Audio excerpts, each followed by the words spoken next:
Metropolitano hoy es el policía mejor pago del país. Es el policía que tiene la mejor obra social del país. OSDE, el último ingresante en la Policía Metropolitana, tiene la misma obra social que tengo yo, que soy el subsecretario de Seguridad. Es decir, nosotros trabajamos para que ese policía tenga 8 horas de servicio, que ese policía no pueda por ley hacer adicionales, tiene prohibido hacer adicionales. Queremos un policía que durante 8 horas esté vigilante, tratando de defender a los vecinos, estando encima de su trabajo y no pensando que de ahí se tiene que ir al banco, se tiene que ir al juzgado, se tiene que ir al hospital a cubrir el otro trabajo que en definitiva no sabe cuál es el principal, si es el que cubre en la seccional o el que cubre en el adicional. Si son gobierno, si son gobierno, ¿qué harían con las policías comunales y la policía provincial? Sí, las policías comunales son también, un interrogante que me parece que hay que abordarlo con mucha cautela. Ajá. ¿Por qué? Porque estamos jugando a mano de un intendente, una realidad que es complicada. Cuando nosotros hacemos un análisis de los intendentes vemos que en muchos casos sería por lo menos, la palabra exacta sería complicado otorgarle una fuerza policial, porque podríamos llegar a un estado de feudalización donde tuviesen un ejército propio. Entonces me parece que la policía de la provincia tiene que tener el suficiente manejo para ver en qué lugares empieza con experiencias piloto. Ajá. Me parece a mí, esto es una opinión personal, no creo que tenga que ser abierto y que cualquier situación pueda ser tenida en cuenta para que, digamos, municipalmente se tenga una fuerza policial. ¿Eso es el sinónimo de abolir las policías comunales? No. Yo lo que digo es que como todo en la Argentina creemos que puede ser mágico. Es decir, no hay soluciones mágicas. Empecemos a trabajar en cada comunidad y veamos las posibilidades que hay de implementarlo, porque implementarlo significa, por ejemplo, tener una capacitación real de esa policía. No puede ser que se dé simplemente un listado de materias y que cada municipio quede librado a que lo haga con los profesores que quiera, en los lugares que quiera, con el entrenamiento que quiera. Es decir, tiene que haber un direccionamiento único. Es decir, nosotros, por ejemplo, en la Ciudad de Buenos Aires formamos 600 policías por año. ¿Por qué? Porque no podemos formar más policías sin experiencia que 600. Porque ¿qué significa esto? Significa vianda, significa lugar para que puedan llevar adelante una tarea deportiva, para tener un mejor policía, mucho más activo, una tarea de capacitación con manuales que nosotros le proveemos, con trabajo de los fiscales sobre ellos, para decirles qué tipo de prueba quieren colectar. Todo ese trabajo, que es casi artesanal, no se puede hacer en un número tan grande como, por ejemplo, decir 7.000 policías vamos a sacar en 6 meses. Es muy difícil, porque ¿quién los va a capacitar? ¿Es cierto que cuando los policías están fuera de estado físico los mandan a tareas pasivas? No, el policía tiene constantemente que reciclarse. Es decir, y así como se recicla físicamente porque se da cuenta que está fuera de forma, también lo tiene que hacer en su recapacitación, digamos, en el expertise policial o en el expertise jurídico. Hay que lograr que el funcionario público vuelva a los lugares de capacitación como norma para llegar a poder ascender. ¿Usted no cree que el tema de las jurisdicciones es un problema que le está adquiriendo lo que es capital? Y esto viene a parecer que una policía sea comunal y que una policía sea federal y todo eso. ¿No tienen ese problema en el cual están generando a las demás ciudades del interior? No, yo lo que creo es que la Ciudad Autónoma de Buenos Aires tiene todo el derecho, por ser un territorio autónomo, una ciudad autónoma, a través de la reforma del 94, a tener su policía. Y por eso les digo, no existe una regla única. Lo que digo es que tenemos que mirar cada caso con verdadero detenimiento, para no creer en las panaceas. La magia en seguridad no existe, es una construcción diaria, es decir, de todos los operadores. Gracias. Importante charla de Horacio García, que obviamente es la persona indicada para Mauricio Macri aportar el tema de seguridad. Sí, sí, como bien lo dijo Horacio, una persona que yo tuve el gusto de conocerla hoy, realmente, para que la gente lo entienda, es el segundo de Montenegro, ¿no? El secretario de Seguridad de la Ciudad Autónoma de Buenos Aires. Fue una charla muy didáctica, ha venido gente de diferentes sectores políticos, eso es lo bueno, las preguntas que se hicieron y la construcción de algo muy importante que apunta que, la verdad que muy didáctico, desde el punto de vista que esto es sistémico, ¿no? Algo que tiene que funcionar a nivel nacional. Acá le preguntaban, ¿no es cierto?, si Mauricio Macri es presidente, ¿cómo va a ser? Y yo creo que se puede porque teniendo un sistema de seguridad, controlando todos los pilares que él mencionó, ¿no es cierto? La parte de justicia, la parte de la policía metropolitana, la parte de la revalorización de los espacios públicos, la parte de la educación, un montón de pilares, y yo creo que si se pudo hacer en la Ciudad de Buenos Aires, se puede hacer en la Argentina. Así que estamos muy contentos, ¿no es cierto? Ya terminando el año, casi, a fines de noviembre, con un evento que haya concurrido bastante gente, que es muy difícil convocar en esta época, ¿no es cierto? Pero bueno, estamos muy contentos con esto. Una de las últimas, pero también se agrega que el 2015 va a ser muy caminado, ¿eh? Esto yo creo que Horacio seguramente va a venir otra vez, conjuntamente con las distintas personalidades que van a llevar a cabo el PRO del 2015. Sí, como la seguridad, otro tema va a venir seguramente Esteban Bullrich, que es el secretario de Educación, Dietrich, que de tránsito, que se han hecho cosas muy importantes en Buenos Aires y que, como te decía yo ahora estoy presentando algunos proyectos relacionados con seguridad, con el botón antipánico, con el sistema de interconexión entre los comerciantes a través del sistema de Fonex, ¿no? Que se pasa la tarjeta, bueno, una serie de proyectos que para que sean analizados acá, que se han aplicado en algunos sectores de la Ciudad de Buenos Aires y que se pueden ser aplicados en Mercedes. Te decía, el 2014 viene la fiesta y bueno, después seguiremos con todo en el 2015, ¿no? Pero bueno, esto van a llegar muchos invitados que van a aportar sus especialidades acá a nuestra ciudad, como para poder ver qué es posible en Mercedes como una ciudad de casi 80.000 habitantes, ¿no?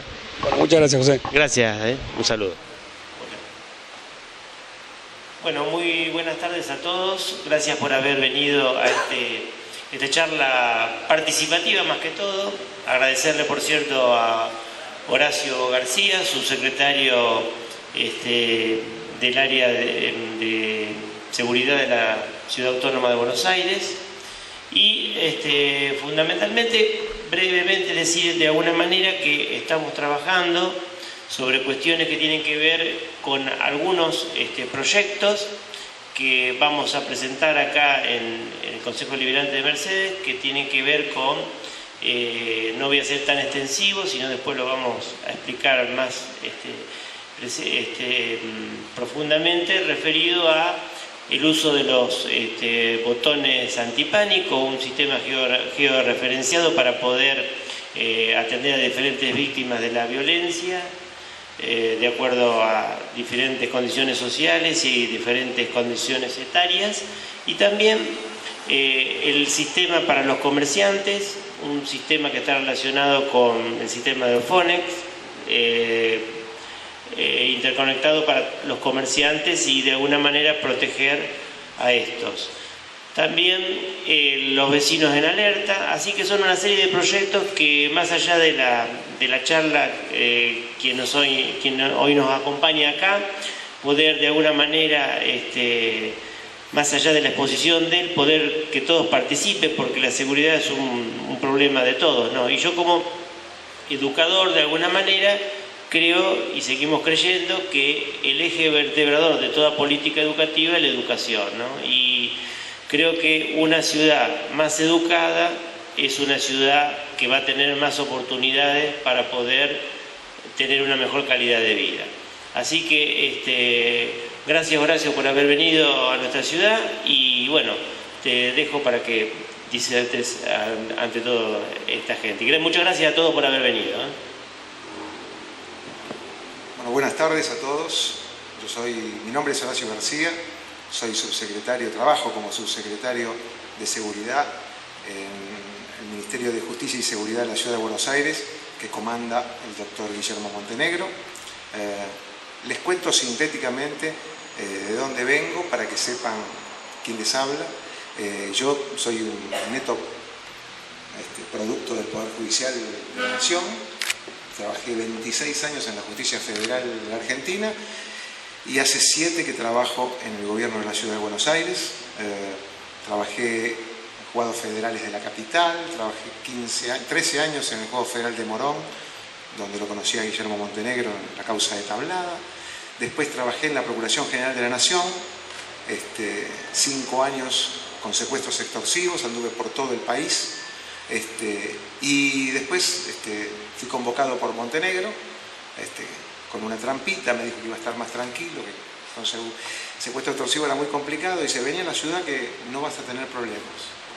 Desde ese día no paramos, hasta hoy 7 años corriendo, contentos, porque realmente fue una tarea que creemos fructífera en lo que significa generar, recién lo hablaba aquí con el secretario de Seguridad de ustedes, de la ciudad, en crear un camino, porque en definitiva es esto, nada más.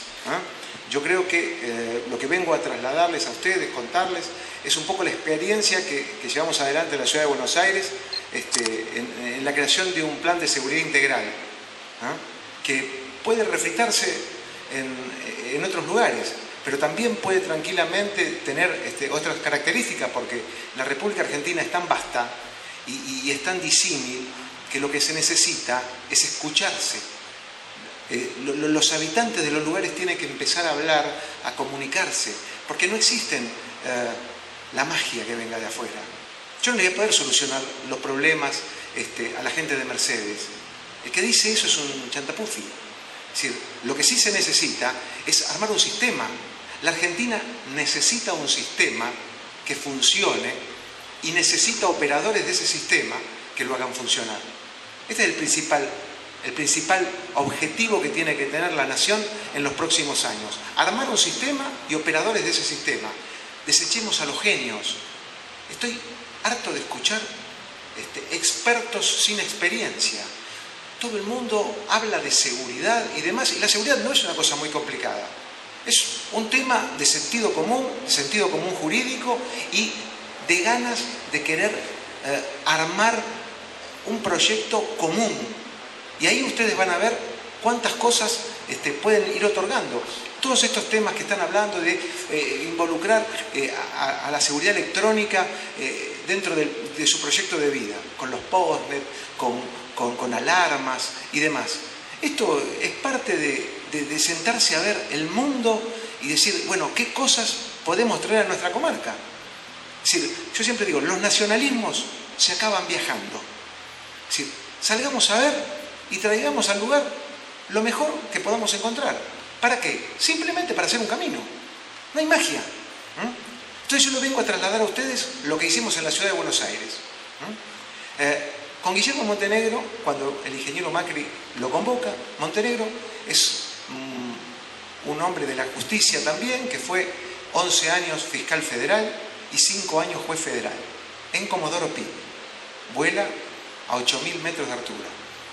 Sí, la justicia federal, en la capital federal, es un lugar muy importante donde se manejan cosas muy importantes, como ustedes son testigos leyendo los diarios. Es decir, Montenegro renunció a su cargo de juez federal, un cargo vitalicio, siempre que su comportamiento lo avale, como dice la Constitución, y fue a trabajar con Mauricio Macri. Y ahí nos sentamos a pensar qué era lo que necesitaba la Ciudad de Buenos Aires para tener ese camino. Y empezamos a pensar en un plan de seguridad integral, que en definitiva es lo único que puede contener las distintas demandas. Porque si nosotros creemos que policías y cámaras son la solución, estamos equivocados, evidentemente. Es decir, el problema de la inseguridad o de la criminalidad, como ya tenemos en la Argentina, es un tema policausal.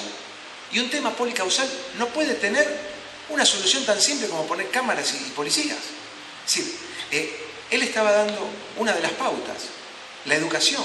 Evidentemente, si nosotros no modificamos la matriz productiva de la Argentina, cuando hablo productiva no es solamente fábricas y empresas, sino productiva. Volver a tener al hombre como centro de la acción política, el hombre como el disparador para potenciar las políticas públicas. Es decir, cuando nosotros pongamos el eje en esas cosas fundamentales, vamos a entender que los temas de seguridad se van a ir paliando. Por eso siempre es muy importante el tema de tener caminos, porque cuando uno tiene caminos para ofrecerle al ciudadano, tiene autoridad moral para después decirle, vos no quisiste tomar el camino, para vos también tenemos otro menú. Porque esa es una función del Estado, ofrecer menús a los ciudadanos. Es decir, el que quiere seguridad va a tener que someterse a un trabajo con la familia, un trabajo con la educación, un trabajo que tenga que ver con el desarrollo laboral. Es decir, educación, es decir, familia, es decir, trabajo. Esos son los elementos básicos que hacen que todos nosotros, los que estamos acá, seamos hombres medianamente felices, porque nos sentimos medianamente realizados. Evidentemente, tuvimos una infancia más o menos feliz, tuvimos una educación más o menos buena y tenemos un trabajo que medianamente nos satisface. Evidentemente, estamos lejos del delito, bastante lejos del delito. Es decir, tenemos la opción para decirle no al delito. Esto no significa que quien no tuviese esto tiene que tener una responsabilidad nula. No. Nosotros no tenemos que utilizar ni mano dura, ni mano blanda, ni mano media, ni mano nada. Asignación de responsabilidades conforme a la ley que construimos todos, que es en el fondo esta casa. Esta es una casa de construcción de consensos ciudadanos. Por lo tanto, cuando de aquí sale algo, eso es lo que esta sociedad quiere. Vuelvo. Plan de seguridad integral. Como la coronación de una mirada, que quizás no es la única, por supuesto, pero era la mirada del PRO en la ciudad de Buenos Aires. Ahí dijimos, sustentemos este plan de seguridad en cuatro columnas básicas. La primera, nosotros veníamos de la justicia, el fortalecimiento de la justicia. Evidentemente, nosotros notamos que, como operadores del sistema judicial en algún momento, que la nariz más fina de la política en la Argentina, entendido la política como operadores de un sistema político, son la de los jueces y la de los sindicalistas. Ellos saben oler los tiempos políticos como ninguno. Cuando el juez no siente respaldo, trabaja para sus intereses. Esto no significa que cometa un delito, sino que no va a desarrollar su actividad con toda la ecuanimidad y con todo el criterio que fue atesorando durante sus años de carrera y de estudio. Es decir, el juez se va a dejar llevar por los tiempos, en la medida que no encuentre respaldo para hacer valer sus decisiones. Ahí trabajamos muy firme porque en la ciudad de Buenos Aires los jueces no fueron condescendientes con nosotros. Es decir, los jueces, por ejemplo, se oponían a que existan zapitos que pasaban por debajo de una línea férrea y agilizaban el tránsito. Y pararon durante 2 años, por ejemplo, varias obras que pasaban por debajo de una línea férrea. Es decir, hoy, después las instancias superiores la fueron revocando y nos liberaron el accionar, y hoy vemos que en la ciudad hay un montón de calles que pasan por debajo de las líneas férreas, se agilizaron muchísimo. Y uno puede decir, estos jueces están locos.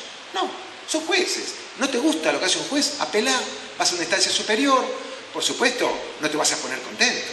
Pero el sistema funciona así.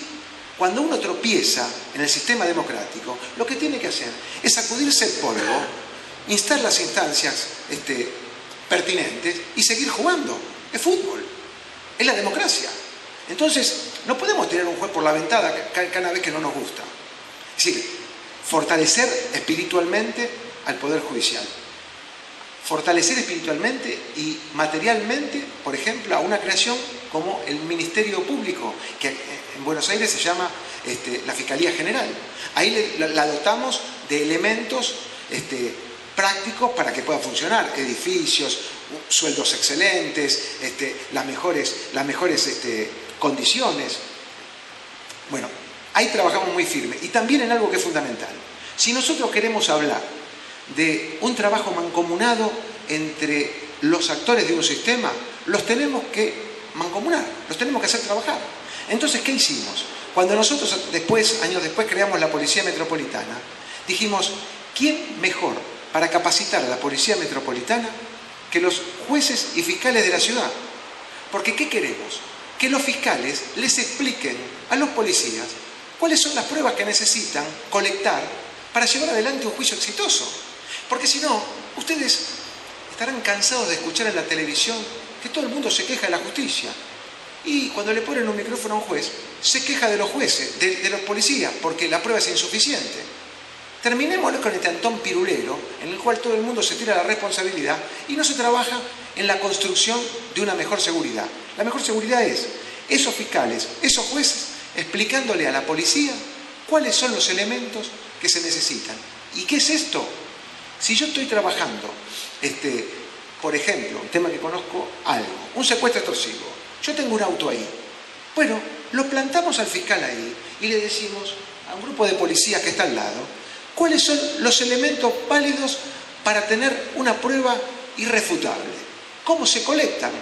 Escuchamos a los policías, que son los que hacen todo el trabajo pericial y demás. Entonces, entre los dos, entre el Ministerio Público y la policía, se va estructurando cuál es una prueba letal. Porque yo digo, si se colecta bien prueba, ¿para qué después vamos a estar problemáticos pensando, no, porque lo apremiaron, no lo apremiaron? Si hablamos de una investigación profesional, ¿cómo alguien le puede pegar a un imputado? Un loco. Es decir, no necesitamos, no nos repugna y no necesitamos. ¿Por qué? Porque si hacemos un trabajo profesional, si yo, por ejemplo, en un secuestro extorsivo, encuentro la huella de la persona que fue detenida y es el imputado en el espejo retrovisor del auto de la víctima, porque todo tipo cuando se sienta apurado en un secuestro extorsivo va con el dedo al espejo retrovisor y lo acomoda. Esa huella no falla jamás, es como el cierre del IMSA. Yo lo que digo es, si yo levanto esa prueba, ¿qué me va a venir a contar? La noche que lo secuestraron a la persona, dentro del auto de la persona secuestrada se encontró la huella del imputado. Es decir, esta es una forma de trabajar. Por supuesto que no es fácil, porque hay que hacer convivir dos culturas, porque los pruritos y los prejuicios existen en el juez, que dice los policías son todos unos animales, no saben de derecho, no saben de nada. Y también existe en la policía, que dice los fiscales son toda una manga de sonsos que no entienden nada porque viven adentro de un cuartito. Y parte de razón, algunos tienen, pero no, como todo prejuicio, tiene una base cierta, mínima, y un montón de mentiras. Porque evidentemente si nosotros queremos destruir este círculo vicioso de que los policías no saben de derecho, empecémonos a capacitar en derecho, en esa expertise. Y a los jueces y fiscales, hagámoslo escuchar a los policías para saber qué pasa cuando el policía se encuentra con el león afuera de la jaula. Porque nosotros en la justicia trabajamos con el león enjaulado y el policía trabaja con el león en la calle. Entonces, ahí lo que tenemos que pensar entre los dos operadores del sistema, de qué forma hacemos más racional la investigación y le dotamos de seguridad tanto a la policía como al operador judicial para que se mejore la investigación. El principio fundamental, el déficit fundamental de la Argentina es la falta de investigación. La investigación que requiere principalmente una actitud, por supuesto que una aptitud con P, pero una actitud con C, unas ganas de querer investigar y de saber que por supuesto con la investigación van a venir aparejados un montón de problemas, porque quien detiene a una persona o a una banda Sabe que mañana van a venir imputaciones, van a venir problemas, evidentemente nadie va a querer estar preso, va a haber chicanas de parte de los abogados. Bueno, y si no, pone un kiosco, como digo, vuelta a vuelta. Es decir, estos son los avatares de la profesión que elegimos. Abracémosla con ahínco, con ganas de querer revertir esto. Es decir, esto es como la política. Llega un momento que los políticos tienen que entender que si le hacen cargo de las cosas, lamentablemente es así. Porque ¿a quién le van a echar la culpa? Si los políticos son los que nombran los jueces, son los que los remueven, los políticos hacen las leyes, los políticos dotan a las policías de recursos y las seleccionan. ¿A quién le van a echar la culpa? Evidentemente, cada uno tiene que hacerse cargo de su responsabilidad, tomarla con cierta devoción democrática y ciudadana y producir lo mejor. Es decir, yo siempre digo, en la política tenemos que salir a todos lados a contarle qué pensamos. Devolvámosle a la política la capacidad docente de decir qué es lo que pensamos, y si no estamos de acuerdo, lo discutimos, pero yo te voy a decir lo que pienso con respecto a algo. Esa es la forma de volver a generar un vínculo con la sociedad, y no la televisión pura. Volvamos a hablar de los temas que nos competen y que nos interesan. Ahí tuvimos entonces una de las patas del sistema, el fortalecimiento de la justicia, bien claro. El segundo que nos pareció fundamental fue la recuperación del espacio público. Nosotros notamos que en la ciudad de Buenos Aires el espacio público estaba diezmado. Y también notamos que en un espacio de público cuidado y donde el Estado está encima con su gran lente y modificando la realidad, el delincuente es el que se empieza a sentir inseguro. ¿Por qué? Porque una calle asfaltada, derramado la vía pública, iluminación de primer nivel, colectando y trabajando socialmente para que en una zona determinada se afiquen emprendimientos productivos, como puede ser el polo tecnológico que hicimos en Parque Patricios. Es decir, cuando dotamos de fuerza a esas barriadas en lo que es su hábitat, su espacio público, empieza a crecer la confianza del vecino, porque sabe que le pusieron la luz ahí, la luz ilumina más, y viste cómo limpiaron, y viste que ahora nos hicieron la calzada nueva, y están trabajando, y evidentemente se empieza a generar el vínculo de confianza. Es decir, trabajamos en las plazas, hicimos las plazas más lindas de Buenos Aires, las plazas más lindas quizás de la Argentina, pero no solamente por el afán hedonista de contemplar algo que es bello, sino porque notamos que la seguridad estaba emparentada directamente con la parte estética también, porque lo estético aleja al delincuente. Es decir, lo que notamos es que esas plazas que estaban a la noche plagadas de personas que se dedicaban a vender drogas, porque yo siempre digo, cuando mirábamos con una cámara y un auto se acercaba a una plaza y se bajaban dos muchachos y disfrutaban de la plaza 5 minutos a la noche. Entraban, se quedaban 5 minutos respirando el aire y después volvían. Y así veíamos una gran cantidad de autos que iban, paraban, iban 5 minutos y volvían. Evidentemente, ahí estaban vendiendo drogas. Hoy vayan a las plazas de Buenos Aires y van a ver lo que sucede. Las plazas están enrejadas. Algunos dicen, enrejadas. Sí, igual que pasa en París, en Estados Unidos, en Nueva Zelanda. Sí, enrejadas. ¿Para qué? Para disfrute de la gente. Como siempre digo, Macri no va a la tarde a tirar una lonita con gaseosas a comerse un sanguchito. Evidentemente es recuperarla para los vecinos. Para los vecinos también, que tienen mayores dificultades económicas y que pasan una tarde agradable en un lugar agradable como por ejemplo el Parque Centenario, donde tuvimos una guerra para poder llevar adelante una transformación maravillosa como la que pueden ver en el Parque Centenario. Tuvimos amparos. Parecía que estábamos dando la batalla de Waterloo. Y lo único que querían poner rejas en un lugar para hacer un lago, que haya cisnes, para que pasen los vecinos. Y que hoy sea un lugar muy, muy agradable. Y ahí trabajamos en el espacio público, por ejemplo, en Barracas. Nosotros estamos en la calle Patricios al 1100, en Barracas, a 5 cuadras de la cancha de Boca. Yo fui a trabajar ahí hace 8 años un secuestro extorsivo en la Fiscalía de la Boca. Aparte de haber ido a veces a la cancha de Boca. Era uno de los lugares más feos de la Argentina. Pero más feos de la Argentina. Es decir, las veredas eran todas con desniveles, con escaleras. Se inundaba. Un lugar terrorífico.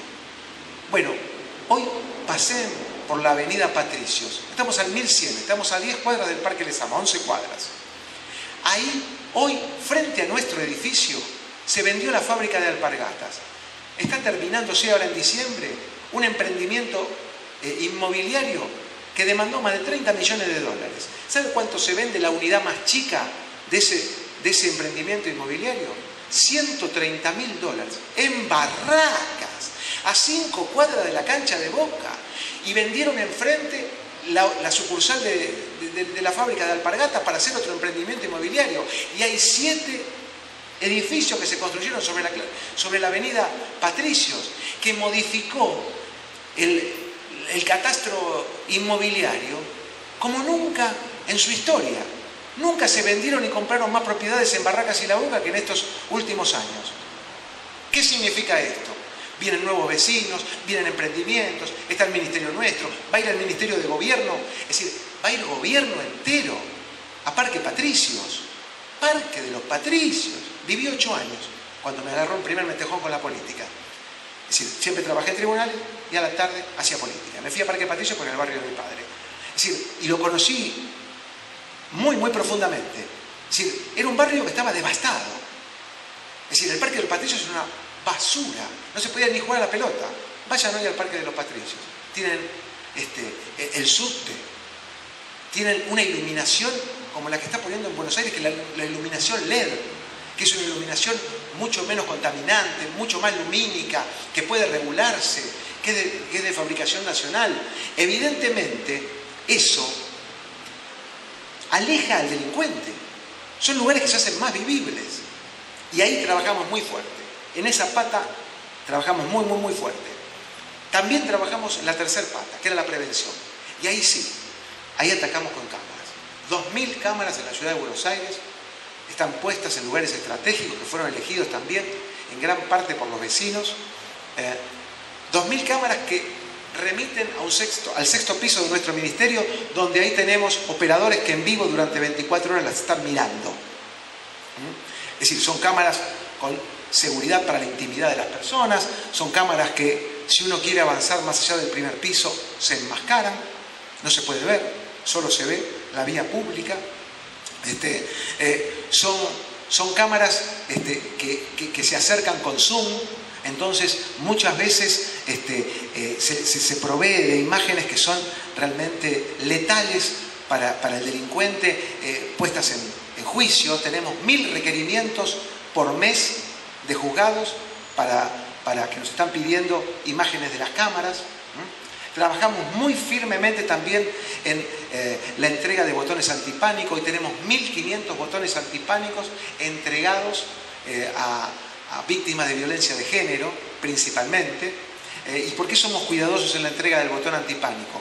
Porque un botón antipánico entregado sin la seguridad de la recurrencia, es decir, que cuando ese vecino apriete el botón va a llegar un operador del servicio público, lo único que va a generar es mayor desconfianza. Por eso hay que ser muy cuidadoso. No es cuestión de andar repartiendo adminículos que después no terminan de surtir el efecto que se busca, que es recuperar la confianza del vecino. Es decir, ahí en el tema de violencia de género tuvimos una gran ventaja. Primero, un gran desafío. ¿Cómo le explicábamos a nuestros amigos, a nuestros colegas de la justicia, que era más eficiente un botón antipánico que poner un nombre en la puerta de la casa de alguien? Nosotros, que tenemos esa mentalidad cuasi prusiana de la seguridad, si creemos que seguridad es tener un policía en la puerta, como operador del sistema y con todas las ventajas que tiene un operador del sistema judicial, no quería ponerse en riesgo. Tenía una denuncia, tenía una persona en riesgo, una víctima, decía, le ponen una persona. Esa persona ahí no era una persona, eran tres policías, más un franquero, 8 por 3, 24. Es decir, tenía que ser 3 hombres durante 8 horas, más el franquero. Es decir, que para cuidar a esa persona yo ponía 4 hombres durante la disposición del fiscal. Y aparte, no era efectivo, porque esa señora no se quedaba, casi siempre en Buenos Aires hay edificios, esa persona no se queda dentro del edificio, sale, va a comprar pan, va al gimnasio. Es decir, evidentemente el policía no hacía todo ese recorrido, y aparte el policía, después de 2 días, ya no sabía quién era la víctima, quién era el victimario, quién eran los parientes. Es decir, el botón antipánico tiene la ventaja de que tiene georreferenciación. Es decir, donde se aprieta, le vas en el 6º piso de nuestro edificio, hay una pantalla gigante donde tenemos todos los botones que están entregados, con resaltador rojo, y evidentemente cuando se activa empieza a titilar, y evidentemente ahí tenemos que mandar el recurso policial. Encima tiene una ventaja el botón antipánico nuestro: puede anidar voces, graba voces. Es decir, que esa mujer, cuando el energúmeno viene a golpearlo o amenazarla, lo activa y ya está grabando lo que esta persona le está diciendo. Por supuesto, imagínense que esto que ha sido dado con anuencia judicial, es decir, el fiscal dijo que hay que entregarle esto, así que es legal toda la prueba que se colecte con este adminículo. Por lo tanto, eso es plena prueba. Es decir, el efecto, tuvimos la suerte que a los 4 días de entregar el primero se generó un episodio y detuvimos al agresor con la grabación y demás. El efecto que se produce en la justicia es inmediato. Algo es exitoso y enseguida todos quieren eso. Ahora piden todo botón antipánico. Es decir, el botón antipánico es una realidad, tiene que ver con la prevención. Tenemos que trabajarlo en cada una de las comunidades claramente, teniendo en cuenta este tema de recurrencia, que no es menor. Y también un tema que muchas veces es menor a la vista, pero no en la realidad, que es la emergencia. La emergencia en la ciudad de Buenos Aires hoy es la mejor de Latinoamérica. Es decir, los sistemas de emergencia han sido probados en la Argentina y han tenido serias deficiencias. Los vimos en la Embajada de Israel, lo vimos en el atentado a la AMIA, lo vimos en Cromañón. Es decir, muchos operadores voluntariosos sin organización. Si ustedes recuerdan lo que fue la AMIA, una montaña de escombros y casi 200 personas subidas a esa montaña donde había personas abajo, todos gritando, nadie sabía qué hacer, ambulancia, policía. Es decir, hoy nosotros tuvimos, por ejemplo, el episodio que se generó en 11. Ahí vimos, si ustedes lo ven por internet, se van a dar cuenta, un trabajo mancomunado entre las fuerzas de seguridad de la ciudad, las fuerzas de emergencia de la ciudad, la Policía Federal, el Cuerpo de Bomberos. ¿Por qué? Porque hicimos un plan maestro. Desde la ciudad de Buenos Aires hicimos un plan maestro donde integramos a todas las partes, firmamos un convenio con el viejo Ministerio del Interior de la Nación cuando tenía la fuerza de seguridad, y llevamos adelante un plan que se cumple. Y así vimos que, por ejemplo, en el barrio en el centro, se cayó un edificio entero. Un edificio entero de 10 pisos se desmoronó. Es decir, hubo una emergencia, el edificio estaba quebrado y la gente de la Guardia de Auxilio se subió a ese edificio y bajó una por una a todas las personas. Fueron a golpear a la puerta a las 3 de la tarde. Es decir, evidentemente hay un trabajo serio. Se nos cayó un gimnasio, se nos cayó una discoteca. No murió absolutamente nadie en el traslado, es decir, en la extracción y el traslado. En Flores, un tren chocó un colectivo. No murió absolutamente nadie en la extracción y el traslado al nosocomio. Trabajamos con el SAME, por supuesto que da un servicio excelente de traslado, con la gente de logística, aportando todos los materiales, la Guardia de Auxilio, sacando a la gente, Defensa Civil, Policía Federal, bomberos. Se suscitan estos actos de violencia en un hospital. Los hospitales no son atacados ni en la guerra. Y hoy acá, por ejemplo, en el Santoyani, tuvimos el ingreso de la hinchada de Nueva Chicago a matar a una persona que estaba herida. Es decir, tuvimos situaciones de médicos amenazados con armas de fuego para que operen bien a un paciente. ¿Alguien puede pensar, concebir lógicamente que un médico puede llevar adelante su expertise siendo amenazado con un revólver. Es decir, pero esa es la realidad. Esto es lo que cosechamos nosotros. Es decir, algo plantamos mal para que la sociedad esté con este estado de violencia. Yo también tengo en claro, ¿no?, que no es solo la violencia exterior, hay una violencia que se genera en los nosocomios. Es decir, porque hay una violencia interna que produce el operador y los sistemas médicos para llegar a esto. Pero evidentemente acá hay un desborde. Es decir, nadie puede creer que porque al chico no lo llevaron rápido a radiología, le tengo que dar un castañazo a la médica, como pasó el otro día. O el otro día nos pasó en una escuela que pidieron a la gendarmería porque iban a dar las notas. Y la maestra tenía miedo. Es decir, cuando llegamos a este sistema donde los patos le tiran a los rifles, vale hacer un replanteo. Y ahí trabajamos por ejemplo, el Santoyani, lo tenemos prácticamente antivandalizado, lleno de chapas que se cierran y queda un acorazado. Ahora, esto es un trabajo que se hace con los médicos, con la comunidad médica, se empieza a trabajar con los operadores. Por eso digo que la realidad siempre es esta, ¿no? Es decir, es ir al lugar y escuchar a cada uno de los integrantes de esa comunidad. Es decir, bueno, acá hay que poner una cámara. ¿A vos te parece una cámara acá? Porque yo vengo y digo, lo mejor que puede pasar acá es poner una cámara enfocando esa puerta. ¿Por qué? Y porque vine hoy yo y creo que me las sé todas. Y después dice, no, pero ¿sabes que se entra por acá? Es decir, evidentemente hay que trabajar con el operador del lugar, porque ese es el que sabe. Y ahí trabajamos, por ejemplo, otro tema, Ramos Mejía. En el Ramos Mejía, a la noche, el hospital está al lado de una comisaría, en la capital federal. Es decir, duermen en la guardia 40 personas en situación de calle. Y ahí es donde viene parte del ejercicio que tenemos que hacer nosotros si queremos ordenar una sociedad. Es decir, nosotros lo que tenemos que decir, como sociedad, ofrecemos menúes. Es decir, a la gente en situación de calle, en la ciudad de Buenos Aires, se le ofrecen los paradores. En los paradores tienen duchas, tienen cama, tienen calefacción. Es decir, no podemos permitir que haya personas que porque quieran duerman adentro de una guardia. ¿Por qué? Porque están obstruyendo el trabajo médico. Es decir, este es un tema básico. Si nosotros no creemos que tenemos que ordenar la sociedad, estamos equivocándonos. Los sistemas democráticos se basan en la institución y la institución se basa en el orden.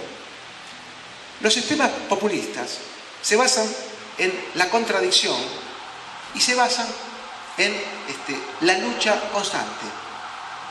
Nuestra apuesta es trabajar sobre las instituciones y ver cómo nos ordenamos, pero no el orden fascista, el orden democrático, el orden que nos damos todos en casa cuando le decís a tu hijo, primero hay que ponerse las medias, no te pongas la camisa y el pantalón porque después la media te va a quedar corta. Así, de simple. Entonces, en ese sistema es el que trabajamos también en los hospitales, con, digamos, autoridad moral para decirle a la gente, usted va a estar mucho mejor en un parador que durmiendo en una guardia. ¿Por qué? Porque después vimos también que en esa guardia se guarda droga, se guardan cosas robadas de la zona. Es decir, estar encima.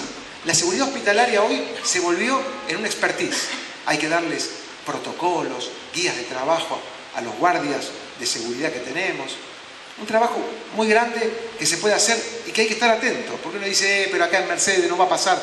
Estemos atentos, estemos encima. Porque después el problema lo tenemos.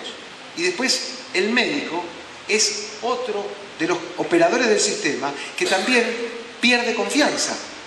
Y después no quiere atender con toda la fuerza que hay que atender todos los temas.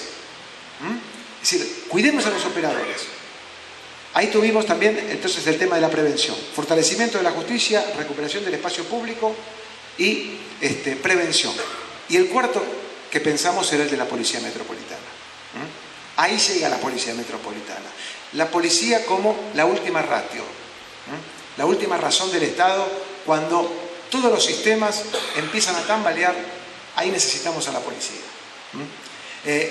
Y esa policía que quisimos formar era una policía a la que anhelábamos, que realmente con el ministro muchas veces dijimos qué tipo de policía queríamos. Un funcionario público.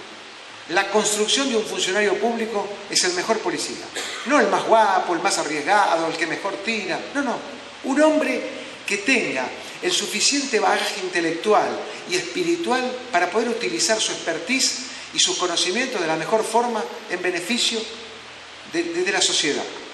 Y ahí trabajamos muy fuertemente en la capacitación, porque nosotros creemos que la capacitación es la llave maestra de este sistema. Capacitación y asignación de recursos son fundamentales. La asignación de recursos, fundamental. Quien realmente se interesa por la seguridad, por la educación lo mismo, por la seguridad, es quien pone los recursos para que se lleve adelante la actividad. Evidentemente la apuesta del ingeniero Macri en la ciudad de Buenos Aires fue muy fuerte. Hoy la policía metropolitana es la policía mejor paga del país. La mejor paga del país. Es la policía que estuvo en boca de todas las policías provinciales en los levantamientos de diciembre del año pasado, cuando requerían las mismas condiciones que la policía metropolitana. El policía metropolitano tiene la mejor obra social del país, OSDE, la obra social que usan los empresarios de la Argentina. Es decir, la obra social que tiene el último empleado de la policía metropolitana es la que tengo yo, la misma, OSDE. Es decir, nosotros trabajamos firmemente para que el policía metropolitano solo cumpla funciones durante 8 horas. Ese es su horario de trabajo, 8 horas. Tiene prohibido hacer adicionales. Uno puede trabajar quizás un poco más en su trabajo, como los que trabajan en investigaciones, que quizás tengan que tener un horario más flexible, porque en el medio de una investigación no se puede cortar porque tengo que dejar el servicio. Pero por supuesto después compensa. Pero él sabe que durante la semana tiene que trabajar 8 horas. ¿Por qué? Porque hay que dejarle tiempo para que descanse y para que esté con su familia, con su novia, con su amante, con lo que le guste. Es decir, este es el trabajo. Nosotros tenemos que, ese funcionario tiene que sentirse respaldado desde lo técnico, desde la capacitación y desde los elementos que se le dan. Tiene el mejor uniforme que le hemos podido dar. Tiene la mejor arma que le hemos podido dar. ¿Qué hicimos para eso? Muy simple. Separamos, en la policía metropolitana rompemos la autonomía de la policía. Nosotros no queremos el autogobierno policial. ¿Para eso qué hicimos? La policía metropolitana no incorpora un organismo civil, que es una subsecretaría que se dedica a la incorporación. La policía metropolitana no capacita el Instituto Superior de Seguridad Pública, un instituto civil abierto a la comunidad y que entre sus funciones tiene formar a la policía, dirigida por una camarista de la ciudad, una camarista, una jueza de cámara, con un grupo de jueces y fiscales que trabajan con ella, que son los que congregan a los distintos jueces y fiscales y catedráticos para que le den el expertise jurídico. El policial lo da policía, por supuesto, si no los abogados quieren hacer todo y así están las cosas del país, porque se meten en todos los abogados. Es decir, yo soy abogado. A lo que voy. Trabajamos muy firmemente en ese tema. También logramos que la policía no compre, no se administra. Tiene una secretaría de administración. Por lo tanto, el policía no compra. Eso le da una ventaja grande al policía. Porque nosotros le decimos, vos tenés que pedir lo que vos creés que es lo mejor para vos. ¿Cuál es la mejor arma que vos creés? ¿Cuál es el mejor chaleco antibala? Pedilo. Y que te diga que no el subsecretario, que no tiene fondos. No que vos pedís porque tenés los dos sombreros puestos. Sos el que pedís y sos el que comprás. Evidentemente, si haces ese juego, vas a pedir en la medida de lo que te ofrezca quien te quiere vender. En cambio, si vos tenés una persona ahí enfrente que no tiene nada que ver con vos, que encima es del mundo civil, que eso lo tratamos de romper, pero siempre subyace entre el policía y el político, evidentemente el policía agarra y pide lo mejor. Muchas veces le hemos comprado lo mejor. A veces no hemos podido comprar lo mejor, le compramos una marca que no sea la primera, pero sí la segunda. Pero ese hombre sabe que tiene un patrullero inteligente donde le entra la información del 6º piso y que cuando el tipo va a la emergencia, que le ha cantado el operador policial que está en el 6º piso, donde vienen las imágenes, y le dicen, es decir, en el 6º piso, por ejemplo, dicen, están robando aquí en la plaza. Vamos a la cámara de la plaza que se pone en 6 televisores gigantes que hay en un frente. Es una sala como esta. Entonces, esa misma imagen es la que le va al patrullero. Y el tipo llega sabiendo lo que está pasando. Y vio, por ejemplo, cuando el delincuente se cambió la ropa. Es decir, y cuando llega a ese lugar, el patrullero tiene 3 cámaras. Una al frente, 2 al costado y una en el asiento trasero para cuando detenga a alguien y quede grabado que nadie le pega a nadie.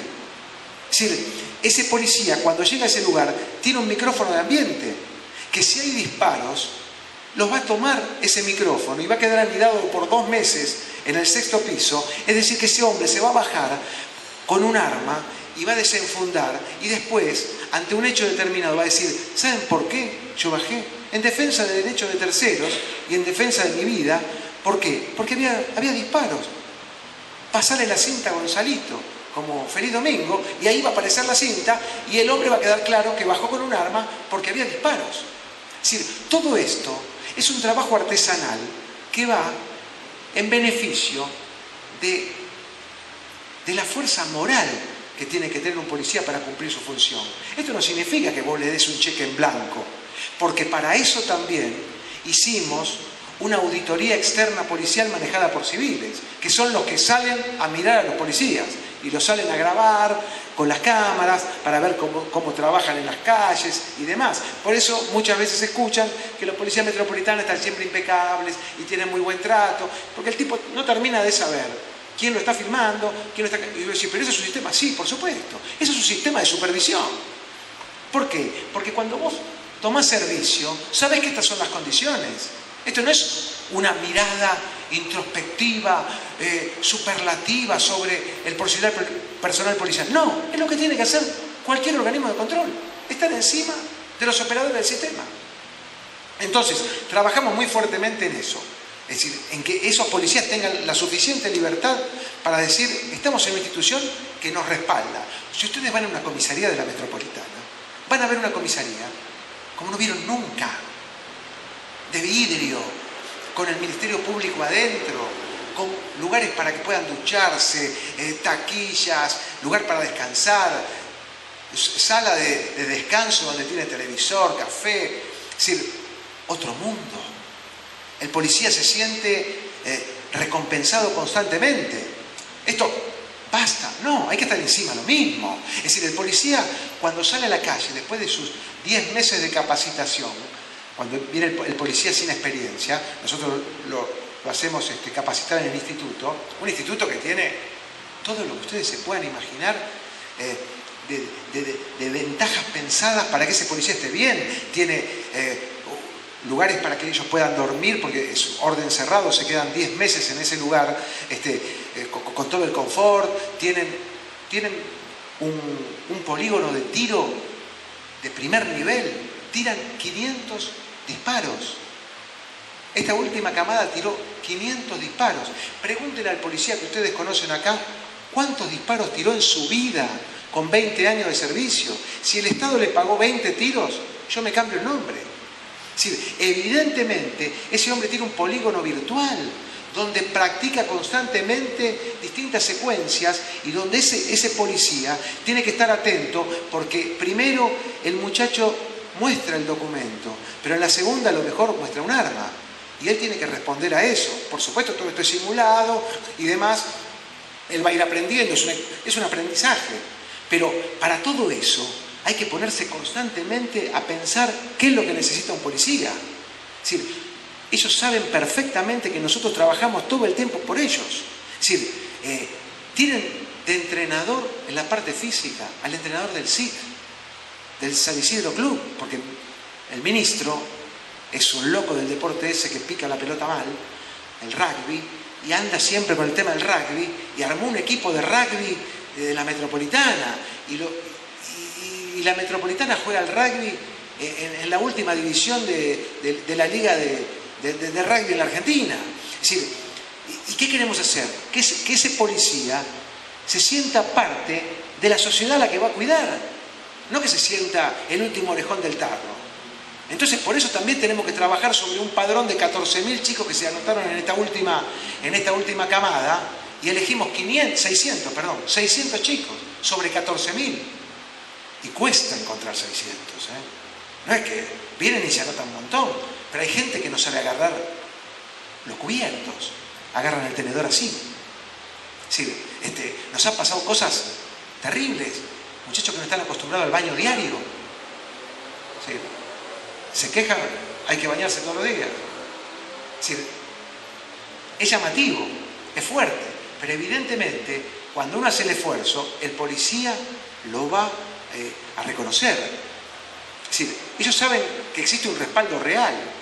El ministro fue 10 veces a la legislatura a defender a la Policía Metropolitana.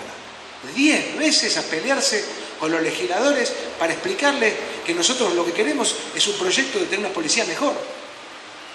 Evidentemente, eso se siente.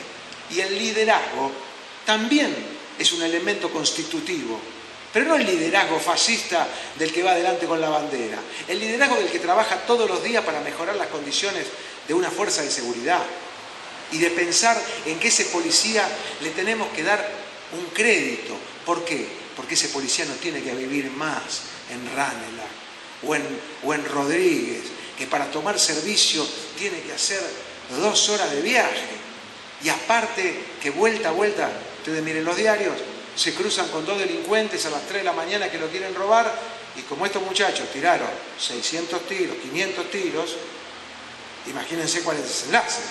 Porque cuando el policía metropolitano saca el arma, la posibilidad de que hiera o que mate a una persona es importante, porque tiene expertise. Es decir, y esto no es solamente el tema de decir, el tipo tira bien, los delincuentes, qué lío van a tener. No, los ciudadanos necesitan que un policía tire bien. Porque si un policía, como avatar de su actividad, tiene que sacar el arma, tenemos que tener la certeza nosotros, como ciudadanos, de que ese hombre está bien entrenado.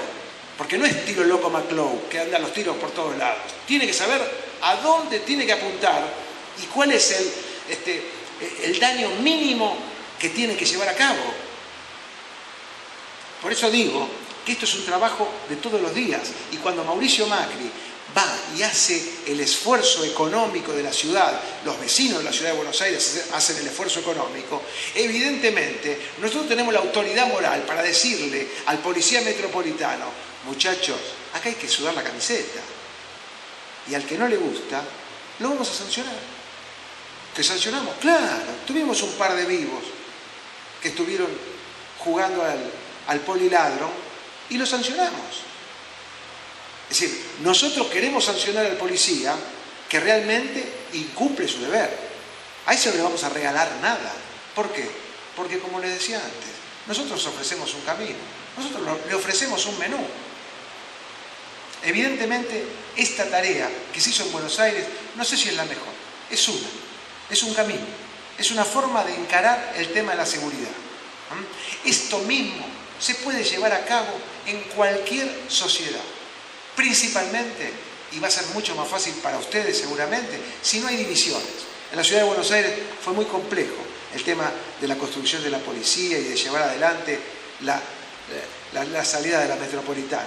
No era tan fácil imaginar alegría en la fuerza de seguridad y demás, metiendo una quinta fuerza de seguridad. Son más ojos mirando lo mismo y mirando cosas que a lo mejor no están del todo bien. Evidentemente, la reacción existió. A lo que voy es, nosotros, ustedes, todos podemos sentarnos a hablar de seguridad, aportar lo que creamos necesario y hacer mucho más segura, más seguro el lugar en que vivimos. No es imposible, solo se necesita tener espíritu amplio, inteligencia y por sobre todas las cosas, escucharse. Bueno, muchas gracias.